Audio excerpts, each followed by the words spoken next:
Let's dive right into this explainer. We're exploring the wild evolution of how computers actually learn to talk. Message speeds have literally improved a million times over since the 19th century, so how'd engineers pull it off? Early on, we used the sneaker net. Yeah, physically walking punch cards across a room. Obviously, way too slow. The fix was local area networks. In the 70s, Ethernet arrived, wiring multiple machines onto one single shared cable. But here's the catch.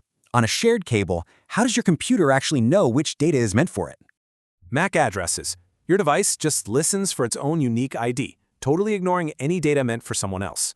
But heavy traffic causes collisions. Computers literally start talking over each other, turning the data into total gibberish. The genius fix? Exponential backoff. Computers pause for a random bit, doubling their wait time after every single collision. Still, you can't jam an entire university onto one cable, right? That shared space just gets way too crowded. Enter the network switch. It splits the network up, keeping local data local and freeing up tons of bandwidth.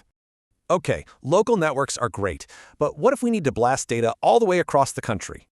Early networks used super rigid circuit switching, like old phones. Eventually, we moved to postal-style, flexible message switching. But big files completely clogged those routes. Worse, routing errors could trap messages in endless, frustrating loops. Engineers crushed those loops using a hop limit threshold. But hey, what about those giant network-clogging files? The ultimate game changer was packet switching. You chop big files into tiny packets that dynamically weave through the network. Each tiny packet gets an IP address to navigate. This ensures lightning-fast, balanced traffic control across the globe. Because it's totally decentralized, there's no single point of failure. It was literally designed to survive a nuclear attack. From walking punch cards across a room to 10 billion connected devices today, the scale is just absolutely staggering. Now, as millions of smart fridges and appliances flood the internet, what's the next massive bottleneck we'll have to break?